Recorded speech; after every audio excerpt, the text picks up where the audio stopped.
பதவி விலகிய இஸ்ரேலி ஆக்கிரமிப்பின் மிக முக்கியமான புள்ளிகளும் அமைச்சர்களும் டொனால்ட் ட்ரம்ப் இஸ்ரேலி ஆக்கிரமிப்பு ஜனாதிபதிக்கு அனுப்பியிருக்கக்கூடிய கடிதமும் சர்வதேசத்திடம் கோரிக்கை விடுத்திருக்கக்கூடிய அடிமை மத்தியஸ்தர்களும் ஈரானிலே ஏற்பட்டுள்ள பதற்றமான நிலைமைகளும் சிக்கல்களும் தருணம் வரும் வரை காத்திருக்கும் அமெரிக்காவும் இஸ்ரேலி ஆக்கிரமிப்பும் மக்களை போருக்கு தயார்படுத்தும் ஈரானிய அரசின் அவசரமான வேலை திட்டங்களும் அமெரிக்காவை தொடர்ந்து பிரித்தானியாவில் களமிறங்கிய தம்பி ஜூலானியும் ப்ராக்சியாக மாற்றப்பட்டிருக்கக்கூடிய ஒட்டுமொத்த சிரியாவும் ஈராக்கிய தேர்தல் முடிவுகளும் வெளியாக இருக்கக்கூடிய மகிழ்ச்சியான செய்திகளும்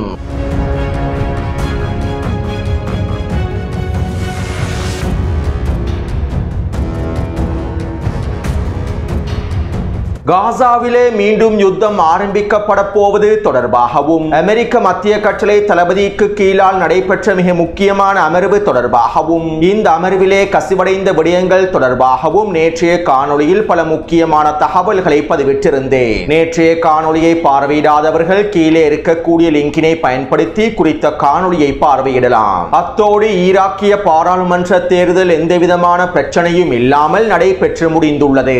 இந்த பாராளுமன்ற தேர்தலில் மொத்த வாக்குப்பதிவானது 54% தாண்டி இருப்பதாக ஈராக்கிய தேர்தல் ஆணையம் தெரிவித்துள்ளது.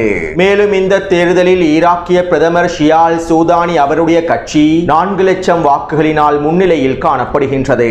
இதனால் இரண்டாவது முறையாகவும் ஷியால் சூதானி அவர்களே பிரதமர் பதவியில் தொடர்வார் என்றும் தெரிவிக்கப்படுகின்றது. மேலும் கடந்த காலங்களைப் போன்று எதிர்க்கட்சிகளுடன் ஒன்றிணைந்து செயற்படுவதற்கான முழுமையான ஆதரவையும் பிரதமர் ஷியால் சூதானி அவர்கள் வெளிப்படுத்தியுள்ளார். மேலும் எதிர்க்கட்சிகளுடைய அரசியல் கட்சிகளோடு ஒன்றிணைந்து இவர் கூட்டணியையும் அமைத்துள்ளார். ஈராக்கில் இருக்கக்கூடிய எதிர்க்கட்சிகளுடைய செல்வாக்கையும் ஈரானிய செல்வாக்கையும் தக்க வைத்துக் கொள்வதில் கடந்த காலங்களில் பிரதமர் ஷியால் சூதானி அவர்கள் பல வேலை திட்டங்களை வெற்றிகரமாக மேற்கொண்டுள்ளார். எனவே தற்போது அவரே மீண்டும் பிரதமராக தெரிவு செய்யப்பட்டிருப்பதனால் ஈரானிய செல்வாக்கும் எதிர்க்கட்சிகளுடைய செல்வாக்கும் பாதுகாக்கப்பட்டுள்ளது. அமெரிக்காவினதும் இஸ்ரேலி ஆக்கிரமிப்பினதும் துருக்கியினதும் காய் நகர்த்தல்கள் ஈராக்கிய தேர்தல் களத்தில் வெற்றி பெறவில்லை. மேலும் கடந்த காலங்களில் அமெரிக்க துருப்புக்களை ஈராக்கிலிருந்து வெளியேற்றுவதற்கும் கூட்டணி படைகளை ஈராக்கிலிருந்து வெளியேற்றுவதற்கும் பிரதமர் ஷியால் சூதானி அவர்கள் வெற்றிகரமான காய் நகர்த்தல்களையும் மேற்கொண்டிருந்தார். இதற்கமைவாக இனி வரக்கூடிய காலங்களில் ஈராக்கிலிருந்து அமெரிக்க படைகளையும் கூட்டணி படைகளையும் முழுமையாக வெளியேற்றுவதற்கான வேலை திட்டங்களை வெற்றிகரமாக மேற்கொள்வார் என்றும் எதிர்பார்க்கப்படுகின்றது. அது மட்டுமல்லாமல் ஈராக்கில் இருக்கக்கூடிய எதிர்ப்பு குழுக்களான PMF படைகளையும் ஏனைய முக்கிய எதிர்ப்பு குழுக்களையும் ஈராக்கிய அரசை ராணுவத்தோடு இணைப்பதற்கான வேலை திட்டங்களும் அவசரமாக மேற்கொள்ளப்படும் என்றும் எதிர்பார்க்கப்படுகின்றது. அதே நேரம் இவற்றை தடுத்து நிறுத்துவதற்கு அமெரிக்கா தொடர்ச்சியான அழுத்தங்களையும் வழங்கும். ஈராக்குக்கு எதிரான அடுத்த கட்ட உச்ச பொருளாதார தடைகளையும் விதிக்கும். ஈராக்கிலே எதிர்க்கட்சிகளை நிராயுத பாணியாக்குவதற்கும் ஈரானினுடைய ஆதிக்கத்தையும் செல்வாக்கையும் முடிவுக்கு கொண்டு வருவதற்கும் அமெரிக்காவும் இஸ்ரேலி ஆக்கிரமிப்பும் எல்லாவிதமான காய் நகர்த்தல்களையும் இதற்கு பிறகும் தொடர்ச்சியாக மேற்கொள்வார்கள். இருப்பினும் ஈராக்கிய பிரதமர் இந்த சவால்களை வெற்றிகரமாக முகம் கொடுத்து அனைத்து விதமான வேலை திட்டங்களையும் மும்முரமாக மேற்கொள்வார் என எதிர்பார்க்கப்படுகின்றது. எனவே ஈராக்கிய பாராளுமன்ற தேர்தல் முடிவுகள் ஓரளவு மகிழ்ச்சி அளிக்கக்கூடிய செய்திகளாகவே அமைந்துள்ளன. அடுத்து இஸ்ரேலி ஆக்கிரமிப்பு ராணுவம் தெற்கு லெபனான் பிரதேசத்திலே வீரியமான தாக்குதல்களை மேற்கொண்டு வருகின்றது. கடந்த 24 மணித்தியாலங்களுக்குள் 15க்கும் அதிகமான வான்வழி தாக்குதல்கள் தெற்கு லெபனான் பிரதேசத்திலும் லிச்சானி நதி கருகாமையிலும் மேற்கொள்ளப்பட்டுள்ளன. நேற்றிரவு தெற்கு லெபனானினுடைய டயர் பிரதேசத்தில் மாத்திரம் இஸ்ரேலி ஆக்கிரமிப்பு 5க்கும் அதிகமான உச்ச வான்வழி தாக்குதல்களை மேற்கொண்டிருந்தது. குறித்த பிரதேசத்தில் இருக்கக்கூடிய ஹிஸ்புல்லாவினுடைய ஆயுத களஞ்சிய சாலைகளை இலக்கு வைத்து தாக்குதல்களை மேற்கொண்டுள்ளோம் என இஸ்ரேலி ஆக்கிரமிப்பு ராணுவம் அறிவித்துள்ளது. இருப்பினும் குறித்த பிரதேசத்திலே 4க்கும் அதிகமான குடியிருப்பு கட்டிடங்கள் முழுமையாக தரைமட்டமாக்கப்பட்டுள்ளன. அதே போன்று 2 வாகனங்களை இலக்கு வைத்து 4 ட்ரோன் தாக்குதல்களையும் இஸ்ரேலி ஆக்கிரமிப்பு மேற்கொண்டுள்ளது. இந்த ட்ரோன் தாக்குதல்களிலே ஹிஸ்புல்லா ராணுவத்தினுடைய 3 உறுப்பினர்கள் கொல்லப்பட்டிருப்பதாகவும் தெரிவிக்கப்படுகின்றது. அத்தோடு இதற்கு பிறகும் ஹிஸ்புல்லா ராணுவத்தினர் பொறுமையாக இருக்கக்கூடாது என்றும் அவசரமாக இஸ்ரேலி ஆக்கிரமிப்பினுடைய இந்த தாக்குதல்களுக்கு பதிலடிகளை வழங்க வேண்டும் என்றும் லெபனானிய மக்கள் சமூக ஊடக வலைத்தளங்களில் தொடர்ச்சியாக கருத்துக்களை வெளியிட்டு வருகின்றார்கள். ஹிஸ்புல்லா வீரியமான பதிலடிகளை வழங்க வேண்டும் என்பதனையே லெபனானிய மக்களும் எதிர்பார்க்கின்றார்கள். மேலும் விரைவில் ஹிஸ்புல்லா இராணுவத்தினர் இஸ்ரேலி ஆக்கிரமிப்புக்கு எதிரான தாக்குதல்களை ஆரம்பிப்பார்கள் என லெபனானிய ஊடகங்களும் செய்திகளை வெளியிட்டு வருகின்றன. அத்தோடு இன்று காலையும் இஸ்ரேலி ஆக்கிரமிப்பு 2 கவச படைப்பிரிவுகளை வடக்கு பிரதேசத்தை நோக்கி நகர்த்தியுள்ளது. காசாவின் தெற்கு பிரதேசத்திலே களமிறக்கப்பட்டிருந்த கிரிவேட்டி படைப்பிரிவினுடைய 2 முக்கியமான படைப்பிரிவுகளையே தற்போது வடக்கு பிரதேசத்திலே களமிறக்கியுள்ளது. மேலும் அதிகளவான போர் வாகனங்களையும் ட்ரூப்ஸ் கேரியர் வாகனங்களையும் வடக்கு பிரதேசத்திலே இஸ்ரேலி ஆக்கிரமிப்பு தொடர்ச்சியாக குவித்து வருகின்றது. அடுத்து சிரியாவினுடைய அதிபர் ஜூலானிக்கு டொனால்ட் ட்ரம்ப் மாகா தொப்பியை பரிசாக வழங்கியிருந்தார். டொனால்ட் ட்ரம்பினுடைய கொள்கைகளையும் திட்டங்களையும் முழுமையாக ஏற்றுக்கொண்டிருக்கக்கூடிய ஜூலானிக்கு ஒரு பரிசாகவே மாகா தொப்பிகளை வழங்கியுள்ளார். மேலும் சிரியாவினுடைய எதிர்காலத்தினை பலப்படுத்துவதற்காக, சிரியாவினுடைய எதிர்காலத்தினை கட்டமைப்பதற்காக எல்லா விதமான உதவிகளையும் வழங்குவதற்கு தயாராக இருப்பதாகவும் டொனால்ட் ட்ரம்ப் தம்பி ஜூலானிக்கு உறுதியளித்துள்ளார். அதாவது சிரியாவில் இருக்கக்கூடிய எண்ணெய் வளங்கள், எரிபொருள் வளங்கள் மற்றும் ஏனைய கனிம வளங்கள் அனைத்தும் அமெரிக்காவுக்கு தான் சொந்தம் என்பதனை டொனால்ட் ட்ரம்ப் மறைமுகமாக தம்பி ஜூலானியிடம் தெரிவித்துள்ளார். நாங்கள் உங்களுடைய பிரதேசத்தில் இருக்கக்கூடிய ஒட்டுமொத்த வளங்களையும் சுரண்டுவதற்கு தயாராகிக் கொண்டிருக்கின்றோம் என்கின்ற விடயத்தையும் டொனால்ட் ட்ரம்ப் இந்த அறிவிப்பின் மூலமாக உறுதிப்படுத்தியுள்ளார். அது மட்டுமல்லாமல் சிரியா மீது விதிக்கப்பட்டிருக்கக்கூடிய சீசர் பொருளாதார தடைகளை டொனால்ட் ட்ரம்ப் இன்னும் 180 நாட்களுக்கு ஒத்திவைத்துள்ளார். டொனால்ட் ட்ரம்ப் வழங்கியிருக்கக்கூடிய பட்டியலில் உள்ள அனைத்து விடயங்களையும் தம்பி ஜூலானி முழுமையாக செய்து முடித்தால் சிரியா மீதான சீசர் பொருளாதார தடைகள் நிரந்தரமாக நீக்கப்படும் என்பதே இதற்கான அர்த்தமாகும். அத்தோடு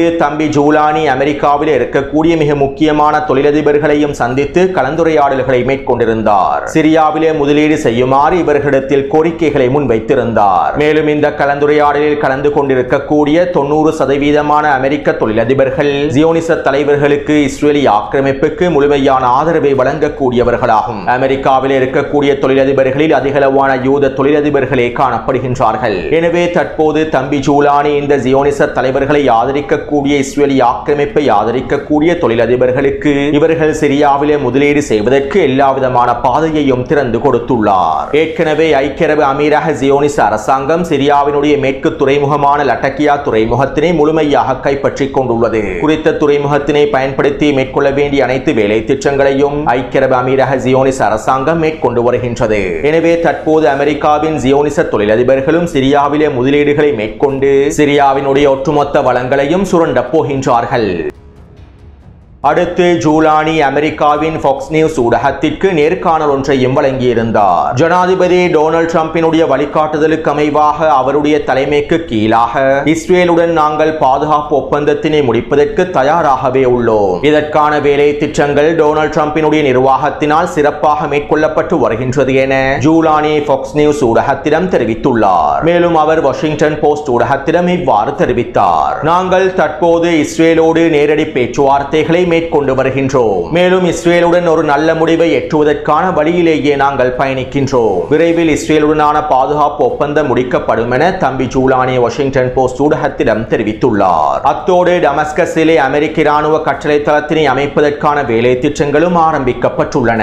இந்த கட்டளை தளம் அமெரிக்காவினதும் இஸ்ரேலி ஆக்கிரமிப்பினதும் மிக முக்கியமான கூட்டு கட்டளை தளமாக அமையப் போகின்றது என்பது தொடர்பாகவும் முன்னைய காணொளிகளில் தெளிவாக குறிப்பிட்டுள்ளேன். மேலும் டொனால்ட் ட்ரம்பினுடைய உதவியை பெற்றுக் கொள்வதற்காகவும் நன்மதிப்பை பெற்றுக் கொள்வதற்காகவும் தம்பி ஜூலானி சிரியாவிலே இன்னும் பல மாற்றங்களையும் மேற்கொள்வார். ஒட்டுமொத்த சிரியாவிலும் முதலீடுகளை அதிகரிப்பதாக கூறி சிரியாவினுடைய அனைத்து வளங்களையும் முழுமையாக விற்பனை செய்து விடுவார். மேலும் இதற்கு பின்னால் தம்பி ஜூலானியின் சகோதரர் இருப்பதாகவும் தெரிவிக்கப்படுகின்றது. இது தொடர்பாகவும் கடந்த 3 மாதங்களுக்கு முன்பே காணொளிகளில் குறிப்பிட்டிருந்தேன். அத்தோடு இன்றைய தினம் தம்பி ஜூலானி பிரித்தானியாவிலே களமிறங்கியுள்ளார். டொனால்ட் ட்ரம்பை சந்தித்து டொனால்ட் ட்ரம்பிடமிருந்து பட்டியலை பெற்றுக் கொண்டதற்கு பின்பு தற்போது பிரித்தானியாவிலே களமிறங்கி பிரித்தானிய பிரதமரை சந்தித்து அவருடைய பட்டியலையும் பெற்றுக் கொள்வார். பெரும்பாலும் பிரித்தானியாவினுடைய விமான கட்டளை தளம் ஒன்றும் டமஸ்கஸின் தெற்கு பிரதேசத்திலே அமைக்கப்படுவதற்கான வாய்ப்புகள் அதிகமாகவே இருக்கின்றன.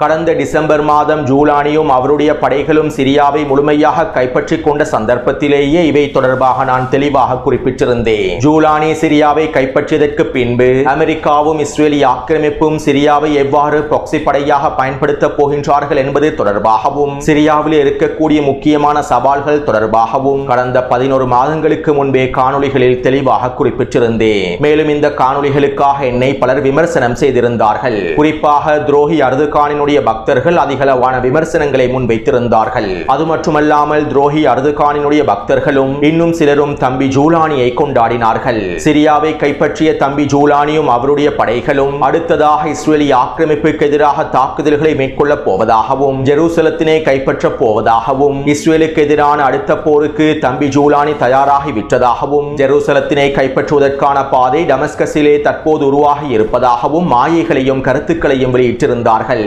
சமூக ஊடக வலைத்தளங்களில் தம்பி ஜூலானியையும் அவருக்கு பின்னால் இருக்கக்கூடிய பயங்கரவாத படைகளையும் கொண்டாடினார்கள். ஆனால் தற்போது சமூக ஊடக வலைத்தளத்திலே இந்த பக்தர்களையும் காணவில்லை.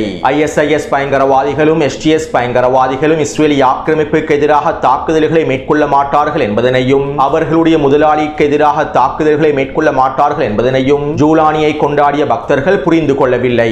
இருப்பினும் தற்போது தம்பி ஜூலானிக்கும் அண்ணன் நெட்டன்யாகுவிற்கும் மச்சான் அர்துகானிற்கும் இடையிலான உறவுகள் தொடர்பாகவும் இவர்கள் யாருக்கு உண்மையாக விசுவாசமாக இருக்கின்றார்கள் என்பது தொடர்பாகவும் அனைத்து உண்மைகளும் வெளிப்படுத்தப்பட்டுள்ளன. துரோகி அர்துகான் சிரியாவிலே மேற்கொண்ட காய் நகர்த்தல்கள் சிரியாவை அமெரிக்காவினதும் இஸ்ரேலிய ஆக்கிரமிப்பினதும் ப்ராக்ஸியாக மாற்றியுள்ளது என்பதனையும் தற்போது அதிகமானோர் உணர்ந்து கொண்டுள்ளார்கள். பலஸ்தீனிய போர் முனைக்கு ஆதரவான எதிர்ப்பற்றுக்களுக்கு மிகப்பெரிய தடையாக சிரியா மாறியுள்ளது என்பதனையும் தற்போது உணர்ந்து கொண்டுள்ளார்கள். எனவே தற்போது இந்த உண்மைகளை ஒட்டுமொத்த சர்வதேசமும் புரிந்து கொண்டுள்ளது. இதனால் தம்பி ஜூலானியை கொண்டாடிய பக்தர்களும் துரோகி அர்துகானினுடைய பக்தர்களும் வாய்மூடி மௌனமாகவே இருக்கின்றார்கள். மேலும் சிரியா தற்போது அமெரிக்காவினதும் இஸ்ரேலிய ஆக்கிரமிப்பினதும் ப்ராக்ஸியாக மாறிவிட்டது.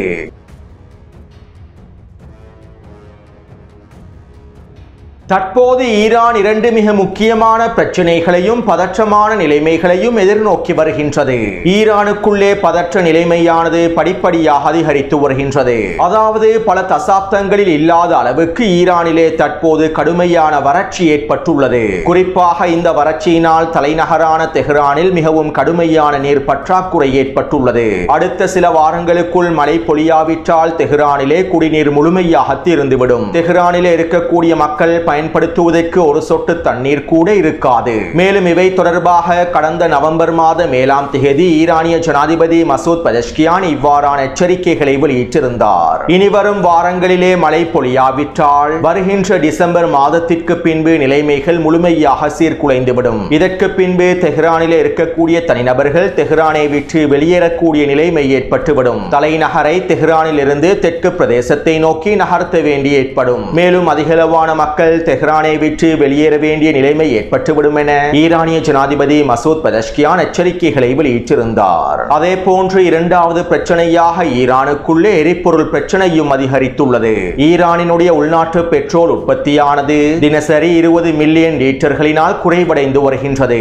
இதனால் உள்நாட்டு தேவைகளுக்காக பயன்படுத்துவதற்கான அதிகளவான எரிபொருட்களை இறக்குமதி செய்ய வேண்டிய நிலைமை ஏற்பட போகின்றது. மேலும் இவ்வாறு அதிகளவான எரிபொருட்களை இறக்குமதி செய்ய வேண்டி ஏற்பட்டால் அவற்றுக்கு அதிக விலை செலுத்த வேண்டிய சூழ்நிலையும் ஏற்படும். இதனால் எரிபொருள் இறக்குமதியானது ஈரானினுடைய வரவு செலவு திட்டத்திலும் தாக்கத்தினை ஏற்படுத்தும். மேலும் உள்நாட்டுக்குள்ளே எரிபொருளினுடைய விலையை பல மடங்கினால் அதிகரிக்கும். எனவே இந்த நிலைமைகள் ஈரானுக்கு மிகப்பெரிய பிரச்சனைகளாக மாறியுள்ளன. மேலும் இந்த நிலைமைகள் நீடித்தால் ஈரானுக்குள்ளே உறுதியற்ற தன்மை அதிகரிக்கும். ஈரானினுடைய ஸ்திரத்தன்மையில் தடுமாற்றங்கள் ஏற்படும். மேலும் இப்படியான நிலைமையில் ஈரானினுடைய ஸ்திரத்தன்மையை சீர்குலைப்பதற்காகவும் ஈரானினுடைய உள் உறுதித்தன்மையை உடைப்பதற்காகவும் எதிர்க்கட்சிகளும் ஒன்றிணைந்து வேலை திட்டங்களை மேற்கொண்டு வருகின்றார்கள். நீர் பற்றாக்குறை ஏற்படுவதற்கு மிக முக்கியமான காரணம் ஈரானிய அரசாங்கத்தினுடைய முறையற்ற நிர்வாகம் தான் என்றும் எதிர்க்கட்சிகள் மக்களிடத்தில் பிரச்சாரங்களையும் மேற்கொண்டு வருகின்றார்கள். தெஹ்ரானுக்குள்ளே குடிநீர் முழுமையாக தீர்ந்துவிட்டால் மக்களை வீதியில் களமிறக்கி அரசாங்கத்திற்கு எதிராக ஆர்ப்பாட்டங்களையும் போராட்டங்களையும் மேற்கொள்வதற்கும் எதிர்க்கட்சிகள் எல்லாவிதமான வேலை திட்டங்களையும் முன்னெடுத்து வருகின்றார்கள். மேலும் இதற்காக அமெரிக்காவும் இஸ்ரேலிய ஆக்கிரமிப்பும் ஐரோப்பிய நாடுகளும் முழுமையான ஆதரவையும் வழங்கி வருகின்றன. ஐரோப்பாவிலும் அமெரிக்காவிலும் இருக்கக்கூடிய ஈரானிய டயஸ்போராக்கள் முழுமையாக களமிறங்கி வேலை திட்டங்களை முன்னெடுத்து வருகின்றன. ஈரானிய அரசாங்கத்திற்கு எதிராக கிளர்ச்சிகளை ஏற்படுத்த வேண்டும் என்பதற்காகவே இந்த வேலை திட்டங்கள் அவசரமாக மேற்கொள்ளப்பட்டு வருகின்றன. ஈரானினுடைய நீர் பற்றாக்குறையையும் எரிபொருள் பிரச்சனையையும் வைத்து ஈரானிய அரசாங்கத்திற்கு எதிராக மிகப்பெரிய ஆர்ப்பாட்டங்களை மேற்கொள்வதற்காகவே அனைத்து விதமான காய் நகர்த்தல்களையும் இவர்கள் மேற்கொண்டு வருகின்றார்கள். அது மட்டுமல்லாமல் இந்த பிரச்சனைகளினால் ஈரானினுடைய ஸ்திரத்தன்மையற்ற நிலைமை அதிகரிக்கும் சந்தர்ப்பத்தில் ஈரானுக்கு எதிரான அடுத்த கட்ட தாக்குதல்களை ஆரம்பிப்பதற்கும் ஈரானுக்கு எதிரான அடுத்த கட்ட சுற்றுப்போரை ஆரம்பிப்பதற்கு அமெரிக்காவும் இஸ்ரேலிய ஆக்கிரமிப்பும் திட்டமிட்டு வருகின்றன. அதாவது ஈரானினுடைய ஸ்திரத்தன்மை சீர்குலையும் சந்தர்ப்பத்தில் நீர் பற்றாக்குறை அதிகரித்து மக்கள் ஆர்ப்பாட்டங்களையும் போராட்டங்களையும் ஆரம்பிக்கும் சந்தர்ப்பத்தில் ஈரானுக்கு எதிரான அடுத்த கட்ட போரை ஆரம்பித்து ஈரானிய அரசாங்கத்தினை வீழ்த்துவதற்கான வேலை திட்டம் காய் நகர்த்தல்களையுமே இவர்கள் மேற்கொண்டு வருகின்றார்கள். இருப்பினும் இந்த ஆக்கிரமிப்பாளர்கள் நினைப்பது போன்று இலகுவாக இவற்றை செய்து முடிக்க முடியாது. மேலும் அமெரிக்காவினதும் இஸ்ரேலிய ஆக்கிரமிப்பினதும் ஐரோப்பிய நாடுகளினதும் இந்த வேலை திட்டங்களையும் சூழ்ச்சி திட்டங்களையும் ஈரானிய அரசாங்கம் முழுமையாக தெரிந்து வைத்துள்ளது.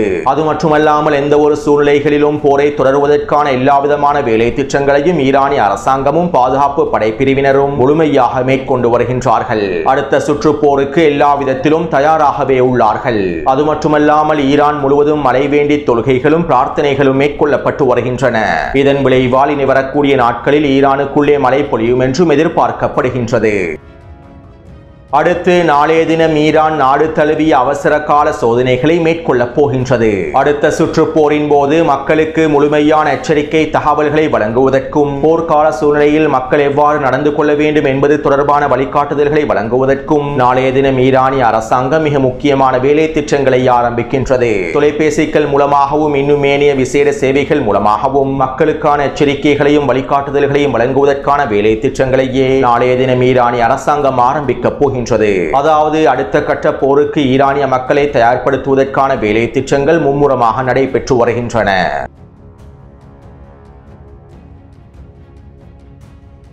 டொனால்ட் ட்ரம்ப் இஸ்ரேலிய ஆக்கிரமிப்பு ஜனாதிபதிக்கு கடிதம் ஒன்றை அனுப்பியுள்ளார். பிரதமர் நெட்டன்யாகுவை முழுமையாக மன்னிக்க வேண்டும் என்றும் பிரதமர் நெட்டன்யாகுவின் மீது விதிக்கப்பட்டிருக்கக்கூடிய அனைத்து ஊழல் வழக்குகளும் முழுமையாக ரத்து செய்யப்பட வேண்டும் என்றும் பிரதமர் நெட்டன்யாகுவுக்கு பொது மன்னிப்பை வழங்க வேண்டும் என்றும் டொனால்ட் ட்ரம்ப் குறித்த கடிதத்திலே கோரிக்கையாக முன்வைத்துள்ளார். மேலும் இதற்கமைவாக இனி வரக்கூடிய நாட்களில் இஸ்ரேலிய ஆக்கிரமிப்பு ஜனாதிபதி பிரதமர் நெட்டன்யாகுவுக்கு பொது மன்னிப்பை வழங்குவார் என்றும் நெட்டன்யாகு மீதான ஊழல் வழக்கு விசாரணை முழுமையாக ரத்து செய்யப்படும் என்றும் இஸ்ரேலிய ஆக்கிரமிப்பு ஊடகங்கள் தெரிவித்துள்ளன.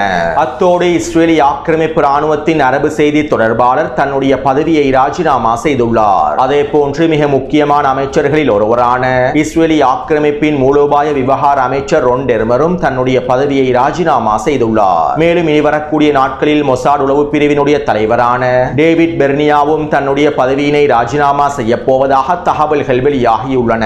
மேலும் இஸ்ரேலிய ஆக்கிரமிப்பு ராணுவ பல முக்கியமான தளபதிகளும் தங்களுடைய பதவிகளை ராஜினாமா செய்வதற்கு தயாராகி வருவதாக தெரிவிக்கப்படுகின்றது. அடுத்து அல்கஸாம் படைப்பிரிவினர் வடக்கு காசாவின் ஜெய்தூன் கிழக்கு பிரதேசத்திலே செஞ்சிலுவை சங்கத்தோடு களமிறங்கியிருந்தார்கள். குறித்த பிரதேசத்திலே இஸ்ரேலிய ஆக்கிரமிப்பு கைதிகளுடைய உடல்களை கைப்பற்றுவதற்காகவும் மீட்பதற்காகவுமே களமிறங்கியிருந்தார்கள். இவை தொடர்பான காணொலிகளை டெலிகிராம் சேனலில் பதிவிட்டுள்ளேன். மேலும் காசாவின் களத்திலே இன்னும் 4 இஸ்ரேலிய ஆக்கிரமிப்பு கைதிகளுடைய உடல்கள் மாத்திரமே எஞ்சியுள்ளன. இந்த வாரத்திற்குள் இந்த கைதிகளுடைய உடல்கள் அனைத்தையும் ஹமாஸ் தரப்பினர் முழுமையாக ஒப்படைத்து விட வேண்டும் என அடிமை மத்தியஸ்தர்கள் தொடர்ச்சியான அழுத்தங்களையும் வழங்கி வருகின்றார்கள். அடிமை மத்தியஸ்தர்களான துருக்கி மற்றும் எகிப்தினுடைய வெளியுறவுத்துறை அமைச்சர்கள் அங்காராவிலே சந்தித்து கலந்துரையாடல்களை மேற்கொண்டு வருகின்றார்கள். மேலும் இந்த அடிமை மத்தியஸ்தர்கள் சர்வதேசத்திடம் கோரிக்கை ஒன்றை முன்வைத்துள்ளார்கள். இஸ்ரேலிய ஆக்கிரமிப்பு ஒப்பந்தத்தினை மீறி காசாவிற்குள்ளே தாக்குதல்களை தொடர்கின்றது. ஒப்பந்தத்திற்கு அமைவாக காசாவிற்குள்ளே உணவுப் பொருட்கள் முழுமையாக கொண்டு செல்லப்படவில்லை. இதனால் இஸ்ரேலுக்கு சர்வதேச அழுத்தங்களை வழங்க வேண்டும் என அடிமை மத்தியஸ்தர்கள் சர்வதேசத்திடம் கோரிக்கைகளை முன்வைத்துள்ளார்கள். உண்மையிலேயே இந்த அடிமை கோரிக்கைகள் முட்டாள்தனமானவையாகும். டொனால்ட் ட்ரம்பினுடைய இந்த ஒப்பந்தத்தினை ஹமாஸ் ஏற்றுக்கொள்ள வேண்டும் என்பதற்காக உச்சழுத்தங்களை வழங்கி ஹமாஸினுடைய முதுகிலே குத்தி இந்த ஒப்பந்தத்தினை நடைமுறைப்படுத்தியதற்கு பின்பு இஸ்ரேலிய ஆக்கிரமிப்பின் தாக்குதல்களை நிறுத்துவதற்காக இந்த அடிமை மத்தியஸ்தர்கள் சர்வதேசத்திடம் கோரிக்கைகளை முன்வைத்திருப்பது முட்டாள்தனமானதாகும். உண்மையில் இவர்கள் மத்தியஸ்தர்களாக எதற்கு இருக்கின்றார்கள் என்றே புரியவில்லை. மத்தியஸ்தர்களாக இருந்தால் ஒப்பந்தத்தை நிறைவேற்றுவதற்கான உச்ச அழுத்தங்களை இஸ்ரேலிய ஆக்கிரமிப்புக்கு வழங்க வேண்டும். ஒப்பந்தத்தினுடைய நிபந்தனைகளை கடைபிடிப்பதற்கும் காசாவிலே தாக்குதல்களை நிறுத்துவதற்கும் இவர்கள் உச்ச அழுத்தங்களை இஸ்ரேலிய ஆக்கிரமிப்புக்கு வழங்க வேண்டும். ஆனால் சூழ்ச்சி திட்டங்கள் மூலமாக ஒப்பந்தத்தை முடித்ததற்கு பின்பு தற்போது இந்த அடிமைகள் நாடகமாடுகின்றார்கள். உண்மையிலேயே இந்த அடிமைகளுடைய செயற்பாடுகளை நினைத்தால் அருவருப்பாகவே இருக்கின்றது. இஸ்ரேலிய ஆக்கிரமிப்பின் வான்வழி தாக்குதல்களை நிறுத்துவதற்கும் ரஃபா கடவை பிரதேசத்தினை திறப்பதற்கும் காசாவிற்குள்ளே அத்தியாவசிய உணவுப் பொருட்களையும் மருந்து பொருட்களை அனுமதிப்பதற்கும் இந்த அடிமைகள் எந்தவிதமான அழுத்தங்களையும் வேலை திட்டங்களையும் முன்னெடுக்கவே இல்லை. அத்தோடு இந்த அடிமை மத்தியஸ்தர்களுடைய கலந்துரையாடலில் டொனால்ட் ட்ரம்பினுடைய இரண்டாம் கட்ட திட்டத்தினை நடைமுறைப்படுத்துவது தொடர்பாகவும் காசாவிலே ஹமாஸை நிராயுதபாணியாக்குவது தொடர்பாகவும் அடுத்த கட்ட நடைமுறைப்படுத்த வேண்டிய விடயங்கள் தொடர்பாகவும் விசேட கலந்துரையாடல்கள் நடைபெற்றிருப்பதாக தெரிவிக்கப்படுகின்றது. எனவே இந்த காணொளி தொடர்பான கருத்துக்களை பதிவிடுங்கள். தொடர்ந்தும் என்னுடன் இணைந்திருங்கள். நன்றி, வணக்கம்.